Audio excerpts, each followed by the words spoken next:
Hello बच्चों, good morning, अस्सलाम वालेकुम एवरीवन। कैसे हैं आप सब? आई होप आप सब घर पर अच्छे से होंगे।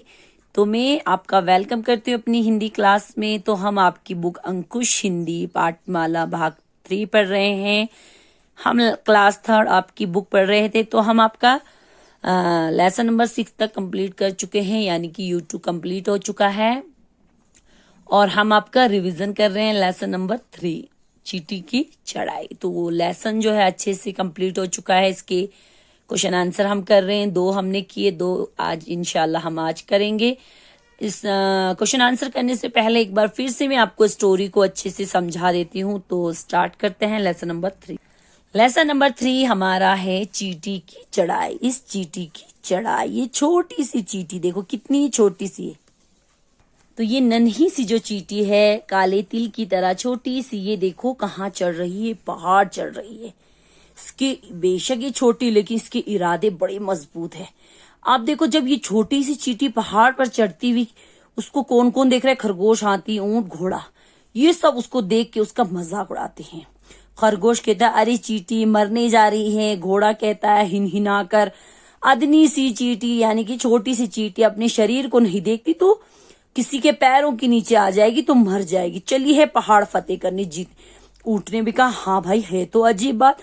हाथी भी गर्दन हिला के कहता है खुद को बहुत बहादुर समझती है, बड़े बड़े सपने हैं, कुछ नहीं। चींटी ने सबकी बातें सुनी और सुनकर इग्नोर कर दिया, अनसुनी कर दी, यानी कि सुन के ना सुना कहते ना, अनसुना।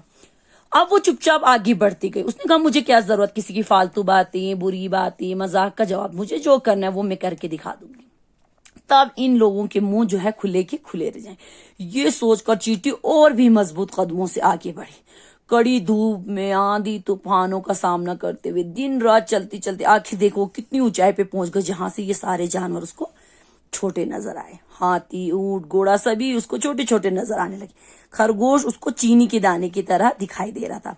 अब ये ऊपर पहुंचकर ये सोची, भाई ये तो सही बात है, ये बड़े बड़े लोग तो यहाँ तक आ नहीं सकते।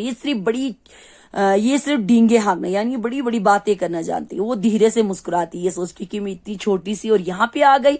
वो मुझे थोड़ी देर वो वहां पे रेस्ट करती, उसके बाद वो आगे की प्लानिंग करती, क्योंकि अभी आधा जितना उसने चढ़ाई पूरी की पहाड़ पे चढ़, उतना उसको और चढ़ना था, आधा और चढ़ना था। अब उसने आगे की प्लानिंग की।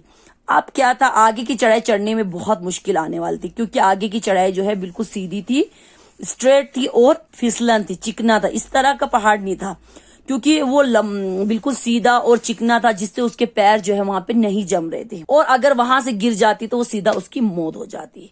अब वो भी दिक्कत उसको आ रही थी चढ़ने में, और एक दिक्कत आ रही थी उसको खाने की। अब इतनी ऊंचाई पे कोई रहता नहीं जहां पे गेहूं चावल मिलना मुश्किल था।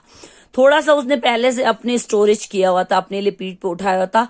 तो वो जो है उसने सोचा कि अब मैं जो है यहाँ से वापस लौटू तो मेरी सारी मेहनत, इतने आगे चढ़ने का उसका कोई फायदा नहीं, उसकी सारी मेहनत बेकार हो। चींटी ने अपने मन में ये संकल्प लिया कि दृढ़ निश्चय उसने किया, एक मजबूत इरादा उसने बनाया कि मुझे आगे बढ़ना है। उसने बहुत मजबूत कदमों से वो आगे चढ़ने लगी। चढ़ते चढ़ते आखिर वो इतनी ऊंचाई पे पहुंच गई, पूरे लास्ट एंड पर पहुंच गई पहाड़ की। उसकी मेहनत जो है रंग लाई, हिम्मत रंग लाई। उसकी हिम्मत जो है, मेहनत सफल हुई, यानी वो कामयाब होगी सबसे ऊंची चोटी पर चढ़ने में। वहां से लौटकर आकर उसने सबको बताया, मैंने वहां पे हरे भरे पेड़ देख, नई नई बातें बताई, फूलों की घाटियां, हीरे की तरह चमकती शिलाएं देख की, अजीबोगरीब गुफाएं।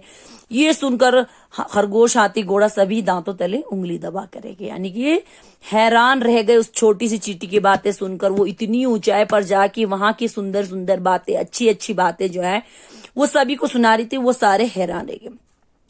अब उन सब ने उससे माफी मांगी। सबसे ज्यादा शर्मिंदा कौन था?